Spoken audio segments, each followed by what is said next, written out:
I've always been a logical and curious kind of person. I mean, that's just my personality. I remember when I was little, my parents gave me an electric train for Christmas. And then a couple hours later, my dad finds me in the garage, and I'm throwing the locomotive against the cement floor, trying to break it open. He said, "What are you doing?" And I said, "Well, I'm just trying to figure out how it works." I mean, my parents, because of all the why questions I would ask, finally went out and said, "Here," and they bought me an encyclopedia and said, "Look, the answers are in there. Go look for them. Go find them yourself." I mean, that's just the way I was. And so I guess it's natural that I would become a journalist, because journalists are looking for facts, they're looking for evidence, they're looking for data, they're looking for something that they can publish in the paper and have confidence it is true. Lee Strobel earned a Master of Studies in Law degree from Yale Law School and is the former legal editor of the Chicago Tribune. He is the best-selling author of several books that explore the evidence for the Christian faith. I guess given my curiosity, it's not surprising that when I was in high school, science was my favorite topic, because there the teachers actually encouraged me to like cut open frogs and find out how things work, which I thought was great. When I was a teenager, I had this deep trust in science, and I think part of it was prompted by the fact that I grew up in post-Sputnik America, where Eisenhower encouraged all young people to delve into science so we could catch up with the Russians. So to me, science sort of represented the empirical, the hard facts, the things that could be proven experimentally, and that was sort of the way in which I looked at life. I thought people who had faith, people who believed in supernatural things like God, I saw that as a sign of weakness, because, you know, do you have any data to back that up? In the autumn of 1966, Strobel's interest in science led to a life-changing decision.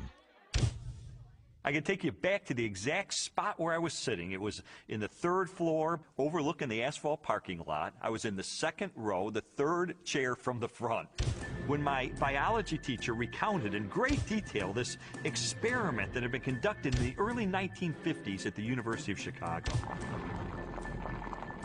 This experiment that impressed Strobel so deeply was one of the most famous in the history of science. In 1953, Stanley Miller, a graduate chemistry student, tried to demonstrate how life first emerged on Earth. Miller attempted to reproduce the Earth's early atmosphere. He pumped hydrogen, methane, ammonia, and a small amount of water vapor into a maze of glassware. Then sparked the gases with electrical discharges to simulate lightning. After 5 days, he discovered what he had hoped for: a few simple amino acids, the basic building blocks of living organisms, had collected in the dark residue at the bottom of the glass. Many hailed Miller's experiment as proof that essential components of life could have formed in the oceans of the Earth billions of years ago. The philosophical implications of Miller's experiment were instantly obvious to me. And for me, it was a eureka moment, because I heard this and I thought, wait a minute. If you can show scientifically that life can emerge without any outside assistance, if life can emerge just from naturalistic circumstances, then God was out of a job. From there, the acceptance of Darwinian evolution, and full-blown atheism for that matter, was pretty easy. Because if living organisms could emerge by themselves out of this primordial soup without the assistance of any kind of a god or supernatural intervention, then they certainly could develop naturally over the eons into more and more complex creatures, just as Charles Darwin theorized in his book On the Origin of Species. As Strobel embraced Darwinism and its atheistic implications, he was surprised to discover that many Christians believed their faith was compatible with Darwinian evolution. There's no way you can harmonize neo-Darwinism with Christianity. I could never understand Christians who would say, well, you know, I believe in God, and yet I believe in evolution as well. You see, Darwin's ideas about the development of life led to his theory that modern science now generally defines as an undirected process, completely devoid of any purpose or plan. Now, how could God direct an undirected process? How could God have purpose and a plan behind a system that has no plan and no purpose. It just does not make sense. Didn't make sense to me in 1966, and it doesn't make sense to me now. In 1972, Lee Strobel married Leslie Hurdler. 5 years later, Leslie, an agnostic, became a Christian. And I thought, this is divorce. This is going to be the end of our marriage. But all the negative things I expected to happen in her as a result of her newfound faith, they didn't happen. And instead, I saw positive changes in her values and her character and the way she related to me and the children. And I thought, wait a minute. She is attributing this to God. And I don't believe God exists. And so that was the main thing that prompted me to say, maybe I need to really investigate this and get to the bottom of this and determine, is there really any rational way I could ever believe that this kind of a God really exists and really causes this kind of transformation in a human being? And so I decided to use my legal training and journalism training, my scientific curiosity, to systematically investigate, is there any credibility to the Christian faith? Because science had played such an instrumental role in his turn to atheism, Strobel embarked on an investigation of major discoveries in biology, chemistry, cosmology, and physics. His studies spanned more than 20 years and included interviews with scientists and scholars as he sought to determine for himself what these discoveries implied about the reality of a creator. Throughout his inquiry, one question remained constant. Does the evidence uncovered by contemporary science point us toward or away from the existence of God? Two-time Nobel Prize winner Linus Pauling once said that science should be the search for truth. And that's what I wanted to do. I didn't know where the evidence was ultimately going to take me, but I really did want to know the truth about God. And what I found shocked me, and it stunned me.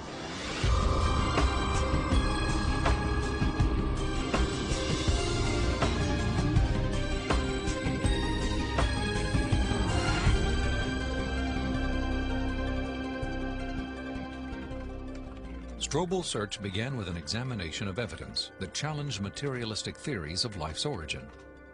He discovered that this negative evidence contradicted the textbook explanations that had once convinced him the blind forces of evolution could account for the creation and diversity of life on Earth. A good example of negative evidence is the 1953 Origin of Life experiment by Stanley Miller, the one that helped lead me into atheism in the first place. As biologist Jonathan Wells explained to me, Miller's experiment has now been thoroughly discredited. Stanley Miller put together a glass apparatus, and in that apparatus he put a mixture of gases that people at the time thought reflected the atmosphere of the early Earth. And those gases were methane, ammonia, hydrogen, and water vapor. But then the professional opinion of what was there on the early Earth changed. In the 60s, geochemists revised their hypothesis and decided that the hydrogen, being very light, would have escaped into outer space. The Earth's gravity isn't strong enough to hold it. And probably the early Earth's atmosphere then consisted of what we now see coming out of volcanoes today, namely carbon dioxide, nitrogen, and water vapor. Well, if the early Earth's atmosphere consisted of those gases, then Stanley Miller's experiment would not work. In fact, he himself tried it with those gases, and he found that he couldn't produce any amino acids at all. So the experiment falls apart once you use a more realistic mixture of gases in the apparatus. Miller's test has been repeated many times using the correct atmospheric components. The results are always the same. The amino acids that generated so much enthusiasm in 1953 do not appear. Even if Miller's experiment were valid, you're still light years away from making life. It comes down to this. No matter how many molecules you can produce with early Earth conditions, plausible conditions, you're still nowhere near producing a living cell. And here's how I know. If I take a sterile test tube and I put in a little bit of fluid with just the right salts, just the right balance of acidity and alkalinity, just the right temperature, the perfect solution for a living cell. And I put in it one living cell. This cell is alive. It has everything it needs for life. Now I take a sterile needle and I poke that cell, and all its stuff leaks out into this test tube. You have in this nice little test tube all the molecules you need for a living cell. Not just the pieces of the molecules, but the molecules themselves. And you cannot make a living cell out of them. You can't put Humpty Dumpty back together again. So what makes you think that a few amino acids dissolved in the ocean are going to give you a living cell? It's totally unrealistic. Stanley Miller's experiment was not the only unsuccessful attempt to explain how life originated. Beginning with Russian chemist Alexander Oparin's work in the 1920s, theorists have also proposed chance, chemical attraction, and biological seeding from outer space as possible answers. Each has failed to account for how non-living chemicals could have arranged themselves into the most basic components of the first living cell. Strobel's research ultimately led him to conclude that materialistic explanations for the origin of life were deeply flawed. And his examination of negative evidence did not end with the question of first life. He also learned of weaknesses in the most celebrated icon of Darwinian evolution. In Darwin's book on the origin of species, there's only one illustration. It's called the Tree of Life. Darwin used it to explain how every species of animal and plant that ever existed on Earth had evolved from the same common ancestor through small, gradual steps over enormous periods of time. Even though Darwin's Tree of Life is included in virtually every biology textbook published over the last half-century, contrary to what we've been told, there is no conclusive evidence of the common origin of all life.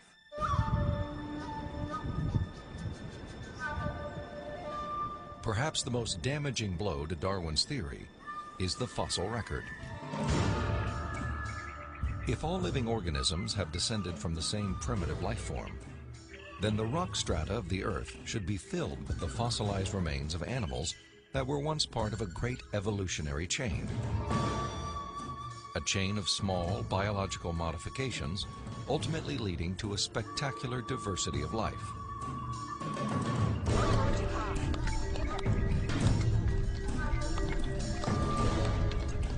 Yet, after 2 centuries of research, highlighted by excavations in southern China, the multitude of transitional experiments, or missing links, that should exist are conspicuous only by their absence. The most graphic example of this void in the fossil record is a geological era known as the Cambrian explosion. The branching tree pattern of Darwin's theory is actually not seen anywhere in the fossil record unless we impose it with our own minds. So the Cambrian explosion is the most dramatic refutation of the Tree of Life. The Cambrian explosion of life was a dramatic episode in geological history. Usually dated at about 530 million years ago, the exquisitely preserved Cambrian fossils reveal that the body plans for virtually every major animal phyla appeared, not gradually and slowly as Darwin had speculated, but instead with astonishing suddenness. If we imagine the whole history of life on Earth taking place in one 24-hour period, the current standard estimates for the origin of life put it at about 3.8 billion years ago, let's say 4 billion. So if we start the clock then, our 24-hour clock, 6 hours, nothing but these simple single-celled organisms appear, the same sort that we saw in the beginning. 12 hours, same thing. 18 hours, same thing. 3/4 of the day has passed, and all we have are these simple single-celled organisms. Then at about the 21st hour, in the space of about 2 minutes, boom, most of the major animal forms appear in the form that they currently have in the present. And many of them persist to the present, and we have them with us today. Less than 2 minutes out of a 24-hour period. That's how sudden the Cambrian explosion was.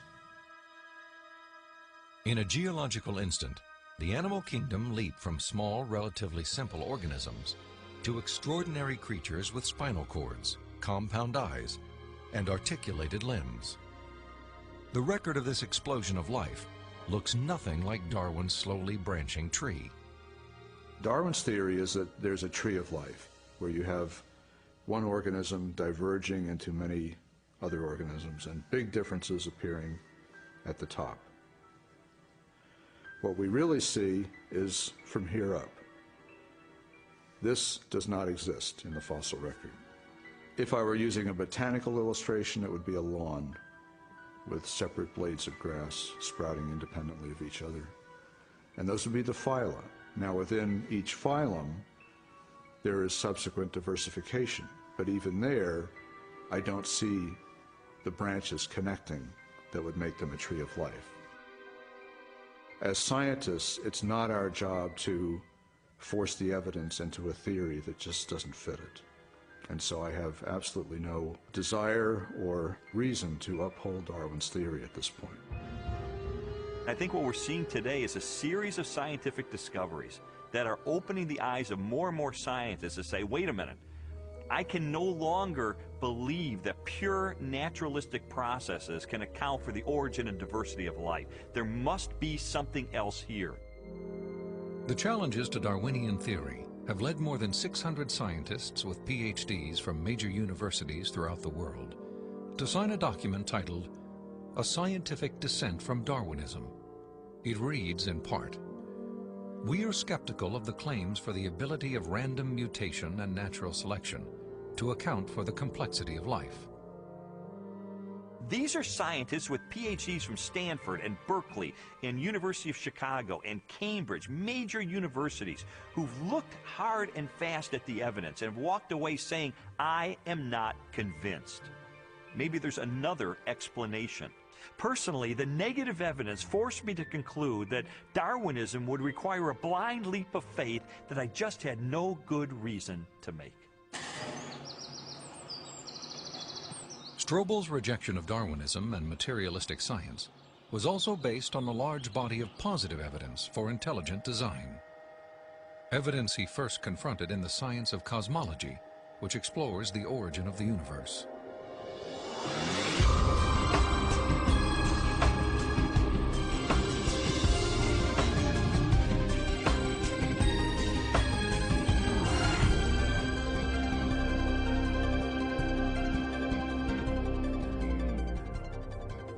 How did the universe begin? What is its source? Few questions have generated as much controversy through the centuries or inspired as many impassioned opinions.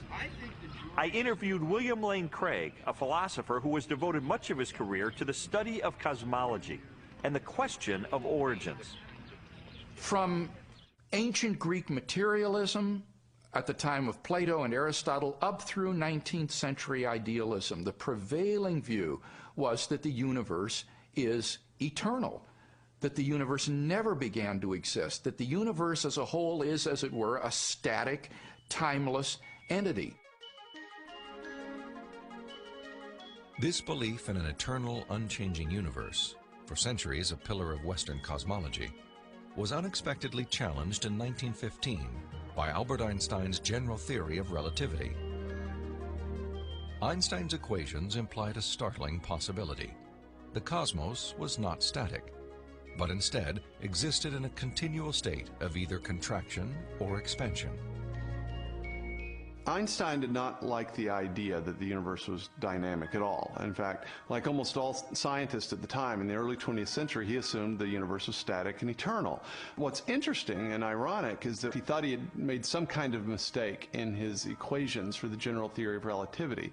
But a few years after he developed the theory, a Belgian astronomer named Lemaitre developed a model based upon his equations, which again predicted that the universe was in a continual state of expansion. In 1929, theoretical predictions were confirmed with empirical data.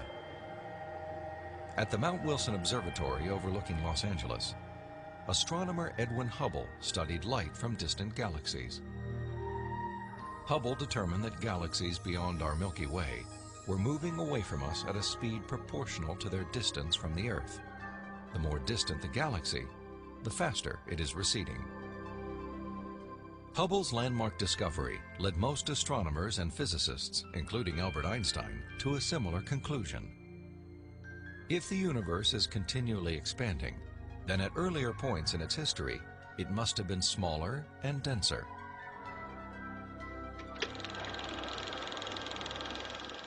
I think a good way to visualize this is to imagine that the history of the universe has somehow been photographed and made into a movie that we could play on a projector.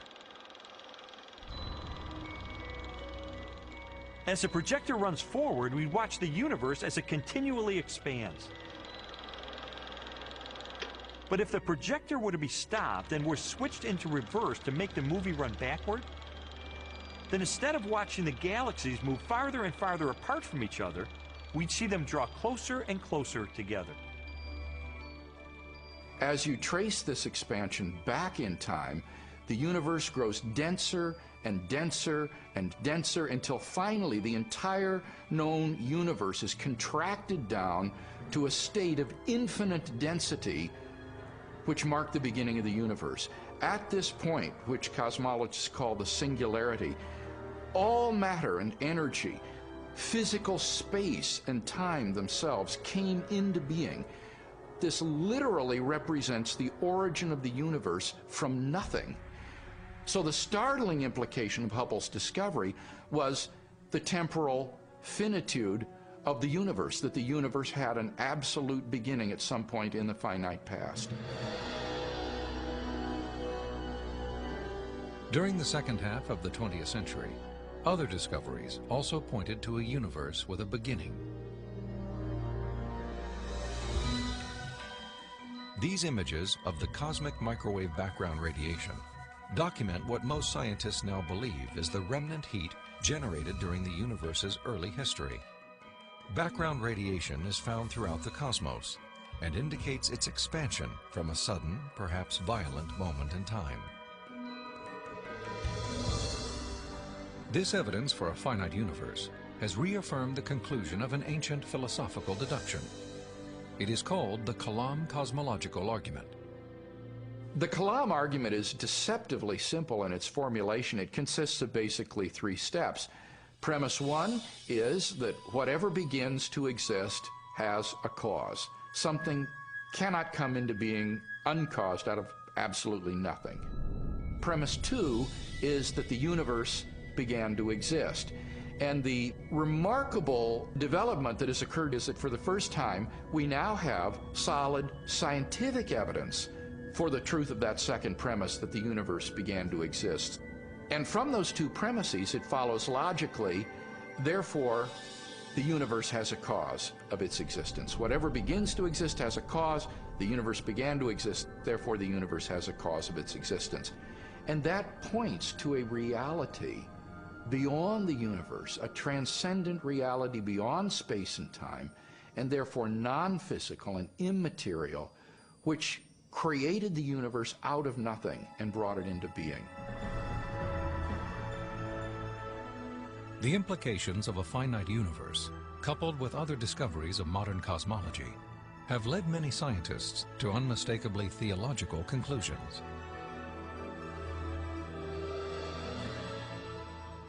There is no ground for supposing that matter and energy existed before and were suddenly galvanized into action.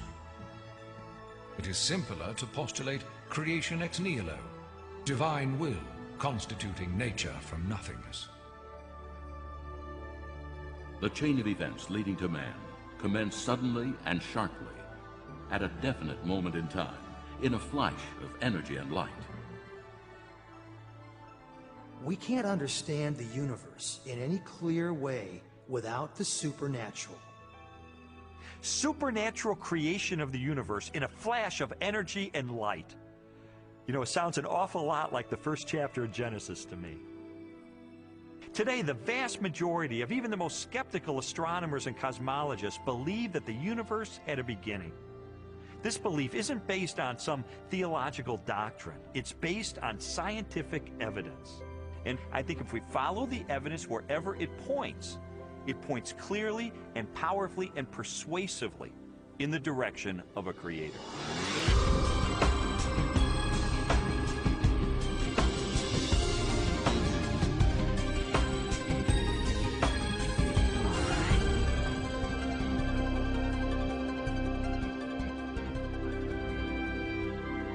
Since the beginning of time, all the matter in the universe has been governed by precisely balanced laws and constants. During an interview with Robin Collins, a philosopher with degrees in mathematics and physics, Strobel learned how these laws offer compelling evidence for a creator and conspire to make the universe habitable for life. The laws of physics are balanced on a razor's edge for life to occur. For example, if you didn't have something like gravity that pulled matter together, you would never get planets, you wouldn't get stars, you wouldn't get any complex organisms. If you didn't have the strong nuclear force, there would be nothing to hold protons and neutrons together in the nucleus. And so you wouldn't have any atoms, so no chemistry. If you didn't have the electromagnetic force, you would have no bonding between chemicals. You'd have no light, and the list goes on. So you need all these sorts of fundamental principles have to be in place in order for life to occur. Wipe out one of those principles, wipe out one of those laws, no life. Strobel learned that life also hinges on the precise strengths and relative values of many different physical constants. One example of this fine-tuning is the force of gravity.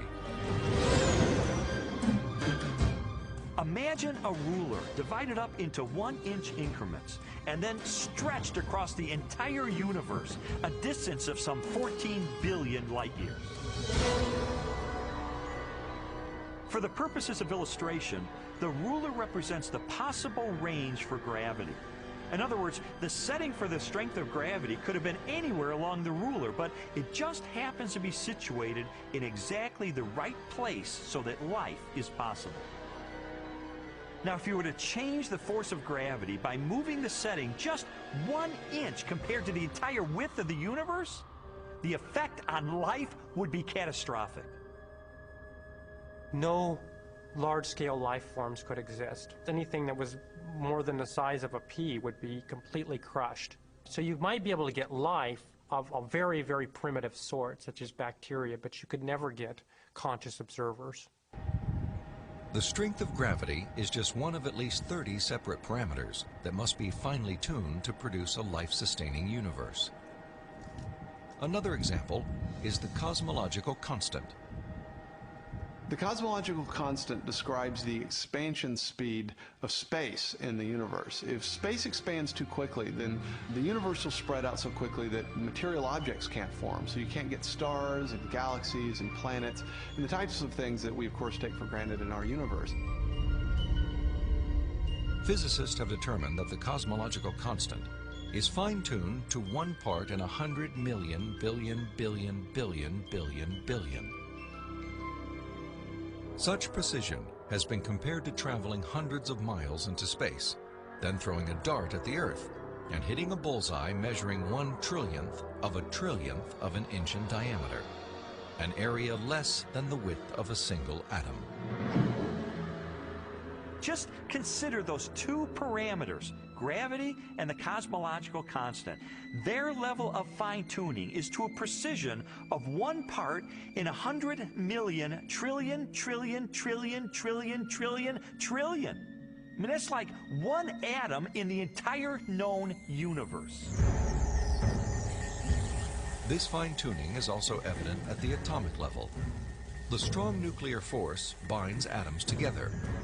If the strength of this force were to decrease by 1 part in 10,000 billion billion billion billion, the only element left in the universe would be hydrogen. Again, chemical life would not be possible. The fine-tuning of the laws and forces of physics is so precise that few theorists are comfortable invoking mere chance as an explanation, unless our universe is not the only roll of the dice. If the universe looks like it's fine-tuned for complex life, maybe there's a fine-tuner. Maybe it was fine-tuned for life. And this has certain unsavory theological implications. And so it's not surprising that those committed to a fundamentally materialistic view of reality would try to find an escape hatch. And the most popular escape hatch for this theological implication of fine-tuning is this idea of multiple universes. As its name suggests, the theory of multiple universes proposes that our universe is not alone. Instead, it is part of a vast ensemble of universes, each with a different set of laws and constants. If there's only one universe, then the conclusion that the universe looks fine-tuned because it is fine-tuned is inescapable. But if our universe is just one of a vast set, then you seem to have more resources to play with. Chance gets a new lease on life. I sometimes try to imagine what physicists have in mind that postulate this idea of multiple universes. I mean, what would the generator look like that creates them? Maybe it's like a giant monolith that has dozens of different dials, each of which has to be set to the right physical constant. If we think of these parameters as dials, each of the dials is different. So if you produce enough universes with enough different dial settings, eventually, just by chance, you get one just right. So you might have to produce a trillion universes. But eventually, if you have a generator that's just spitting out just an enormous number of them, then it gets the right dial setting. And then by just chance, you get conditions right for life. So it's a huge cosmic lottery. That's the idea. It's an interesting idea. I mean, there's really only one problem with it. There's no independent evidence that it's true. Besides, it really just pushes the question back a step, because we could still ask, who built the generator? The suggestion of multiple universes strikes me as a desperate attempt to explain away the obvious, which is that the universe is finely tuned by an intelligence to sustain complex life. An intelligence that must be beyond the constraints of time and space.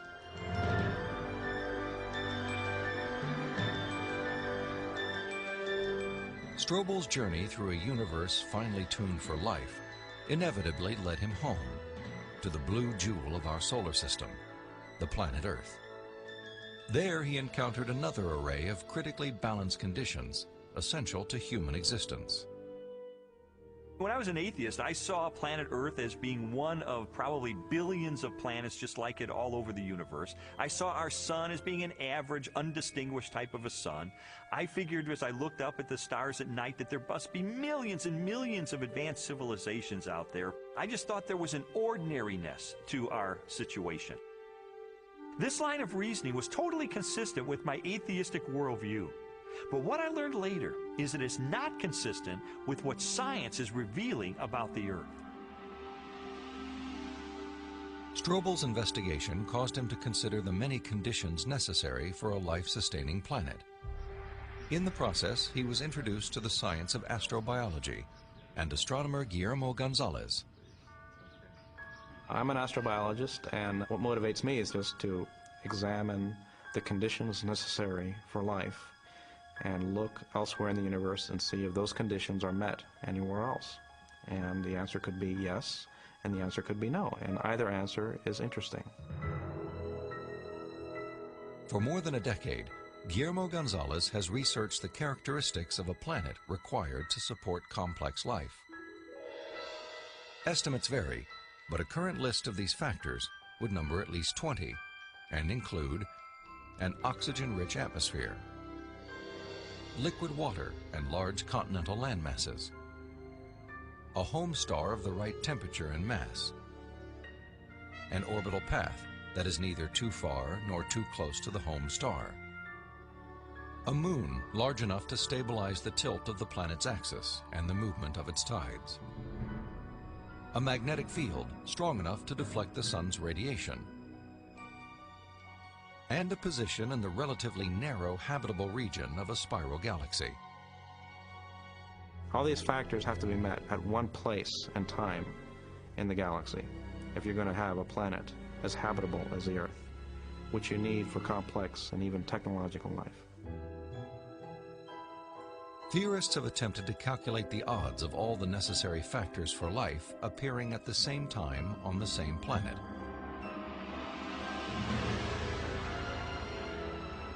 A conservative estimate is 1 chance in 10 to the negative 15th, or 1/1000th of 1 trillionth. On those terms, even when compared to the billions of suns and possible planets in our Milky Way galaxy, the probability of even a single habitable world appears unlikely. There are many probabilistic resources in the galaxy, but on the other side of the coin are all these factors that you need. You have to get just right in order to have just one habitable planet like the Earth. And that leads me to conclude that yes, we're rare in the galaxy. Gonzalez's study of the Earth's habitability led him and colleague Jay Richards to expand the scope of their research. They began to examine how a life-sustaining planet like Earth may also give its human inhabitants access to the mysteries of the universe. I don't think there has ever been a time in the history of the human race in which at least some people haven't contemplated these questions. We ask, why can we see distant galaxies, millions of light years away in the universe? Why can we postulate what's going on inside atoms or inside black holes? Why are we able to discover things about the universe, to answer questions about its age? For most scientific discoveries that we're able to make, these sorts of things can't be explained in terms of the survival of the fittest of our distant ancestors. Not only our ability to do science, but the openness of the natural world to science just completely outstrips the sort of reductionist and Darwinian explanations that we're used to. In response to this evidence, Richards and Gonzalez have argued that our ability to make scientific discoveries is no fluke or accident. Instead, it points to an underlying purpose behind the universe. It is actually designed for discovery. Guillermo Gonzalez and I spent several years pursuing a hypothesis that those rare things that life needs in a planetary environment, those things that make a planet habitable, also set up the best set of conditions overall for scientific discovery. There are many examples of this correlation, including our planet's oxygen-rich atmosphere, both a critical requirement for our survival and a transparent window that allows us to explore the distant universe.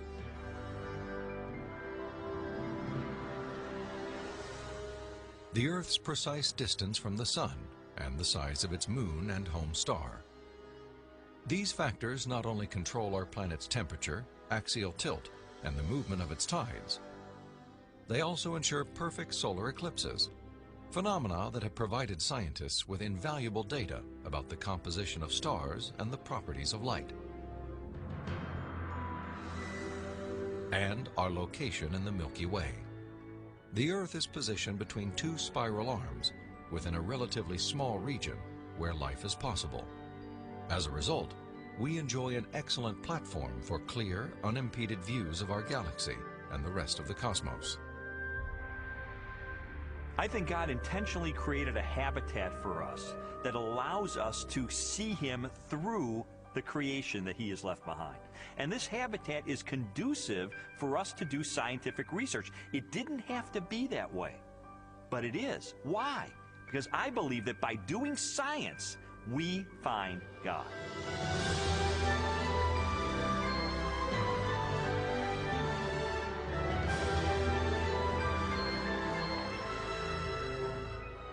The final leg of Strobel's investigation transported him from the deepest reaches of the cosmos to the microscopic universe of the living cell and the science of biochemistry. There he encountered more challenges to Darwinian evolution and new evidence of design.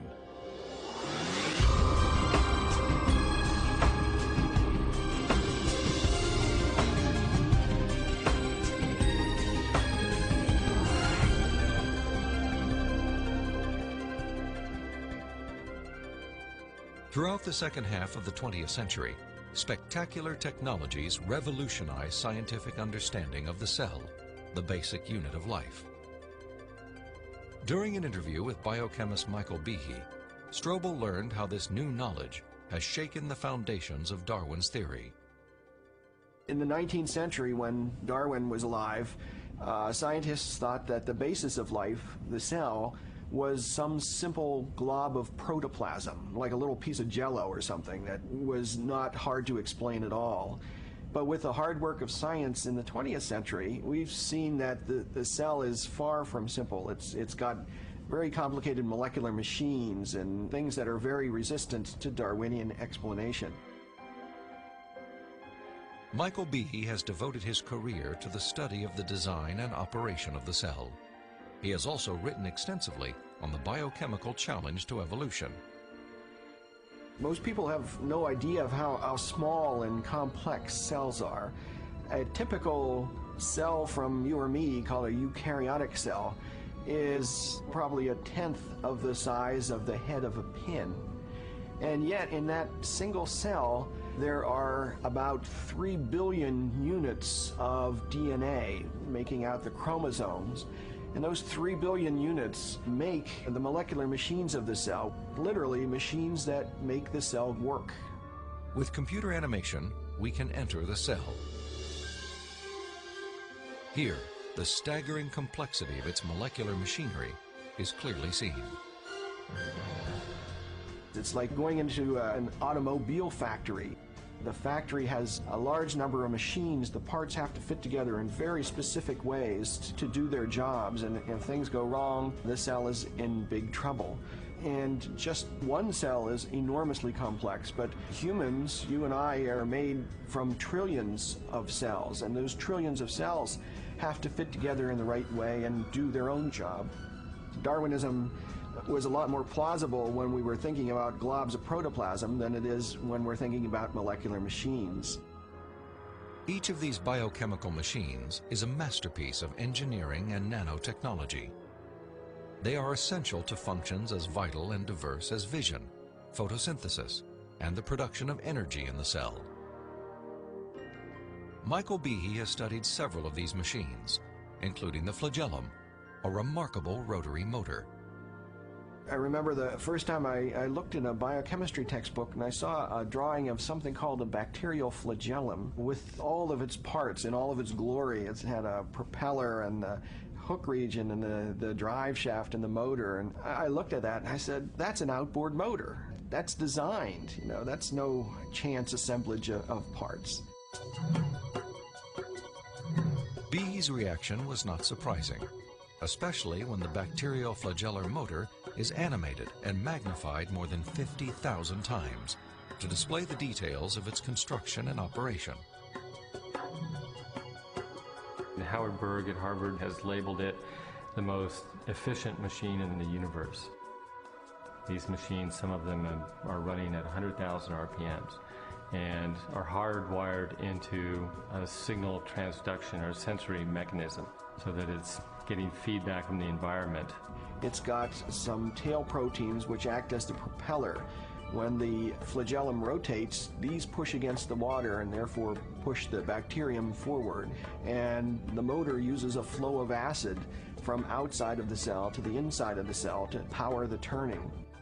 The bacterial flagellum has 2 gears, forward and reverse, water-cooled, proton motive force.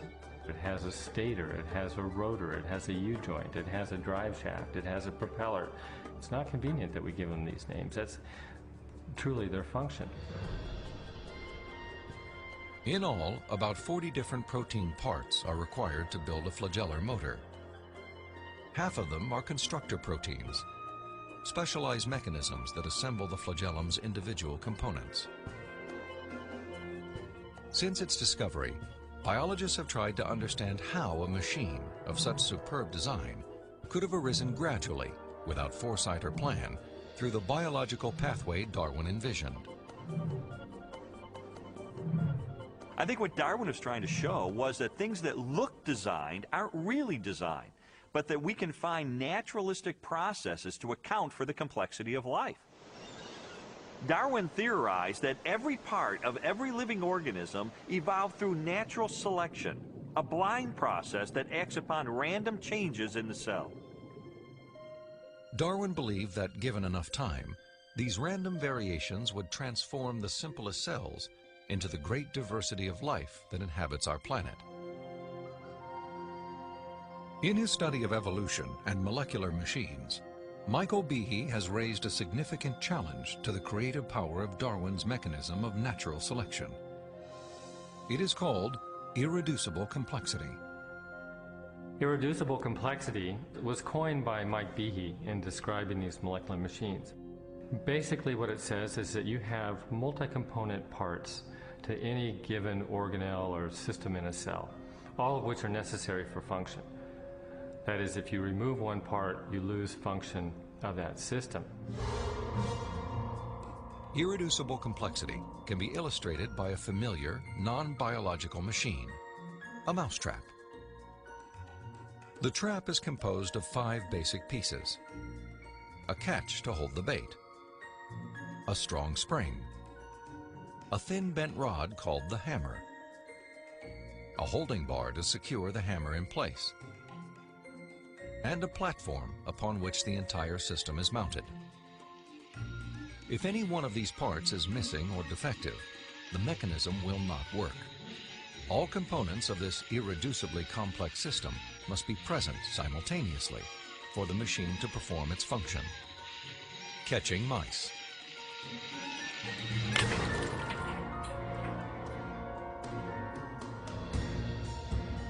The concept of irreducible complexity also applies to biological machines, including the bacterial flagellum. All told, there are about 40 different protein parts which are necessary for this machine to work. And if any of those parts are missing, then either you get a flagellum that doesn't work because it's missing the hook or it's missing the drive shaft or whatever, or it doesn't even get built within the cell. You can't put something like that together gradually because they need a large number of parts interacting with each other at the same time before they work at all. Without the tools to observe the machinery of the cell, and long before the idea of irreducible complexity, Charles Darwin offered a way to test his own theory.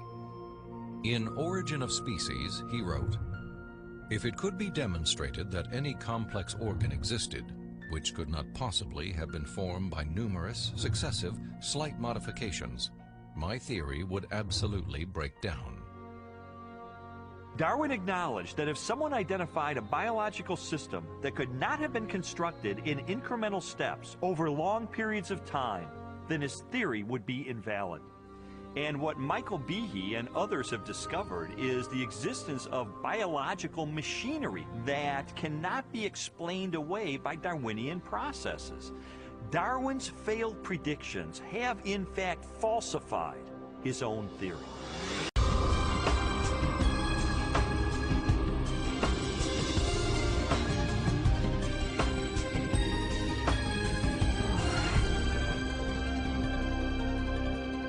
The existence of complex biological machines raises an obvious question.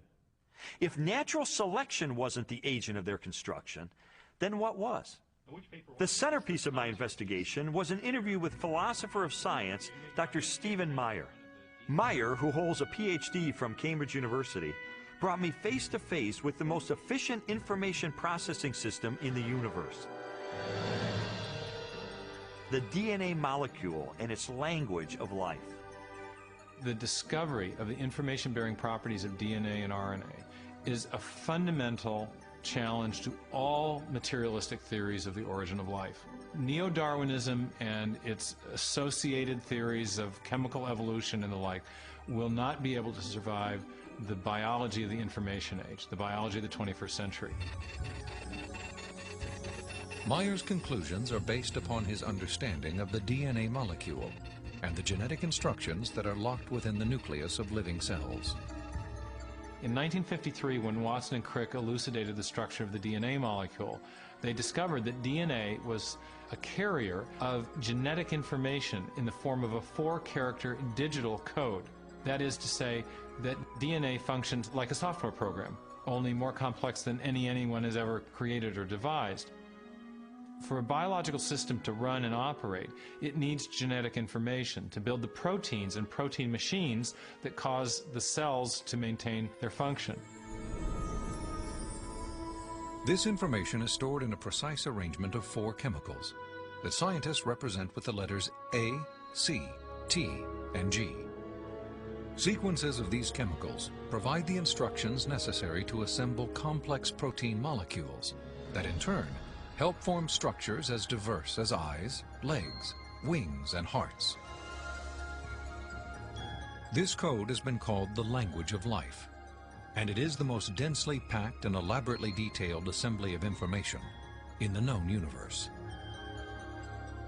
Geneticist Michael Denton has estimated that the amount of biological information necessary to build all of the proteins in all of the species of organisms that have ever existed on planet Earth could be held in a single teaspoon. And we'd still have room left over for all of the information contained in every book ever written. The more I learned about DNA, the more I understood the significance of what Stephen Meyer called the most fundamental question facing biology today. Where did the information in DNA come from? How did it arise in the first place? Well, lots of people have wanted to explain the origin of information by reference to the laws of physics and chemistry or by reference to the chemical properties of the constituent parts of the DNA. But that would be like saying that you could explain the information in this morning's New York Times headline by reference to the physics and chemistry of ink bonding to paper. There is a chemical explanation as to why the ink sticks to the paper, but that does not explain the way the ink got arranged to convey a message that could be understood by speakers of the English language. Information requires a material medium, but it transcends the material medium. An explanation for the origin of the genetic instructions needed to build the first life is the holy grail of 21st century biology. Theories proposing that this information arose through natural selection acting upon non-living molecules, or the self-organizing power of chemicals in a primordial soup, have repeatedly failed. Even time and blind chance, the oft-invoked saviors of implausible biological scenarios, have fallen far short as accounts for the source of the instructions in DNA. Mathematicians, for example, have calculated that a universe filled with monkeys, typing relentlessly throughout the oldest estimated age of the cosmos, would have no realistic chance of producing Shakespeare's play Hamlet, let alone a transcript of the genetic information required to build even the simplest living cell. Based on our uniform and repeated experience, which is the basis of all scientific reasoning about the past, there is only one known cause for the origin of information, and that cause is intelligence. Whether we're looking at a hieroglyphic inscription, a section of text in a book, or a computer software, if you have information and you trace it back to its source, invariably you come to an intelligence. Therefore, when you find information inscribed along the backbone of the DNA molecule in the cell, the most rational inference, based on our repeated experience, is that an intelligence of some kind played a role in the origin of that information. The implications of the scientific evidence, coupled with Meyer's logic, are profound. If we are finding information inside every cell and every living creature, could that not be, in a sense, the signature of a creator?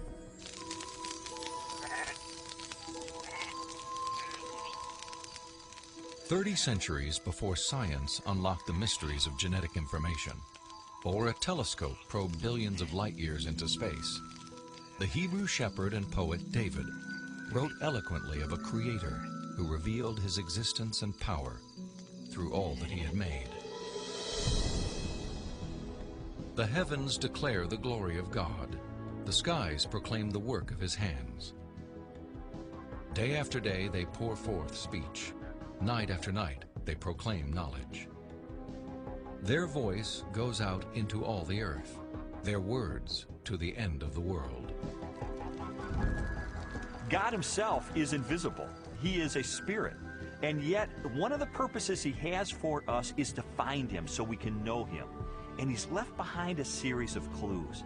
And sometimes we just have to kind of take our blinders off and get beyond our presuppositions and say, wait a minute, I am going to pursue the evidence of science wherever it points. And if it takes me to a very uncomfortable conclusion that there is a creator, then if the evidence points in that direction, that's the way I'm going to go. According to a lot of the mainstream media, the theory of intelligent design is a faith-based idea.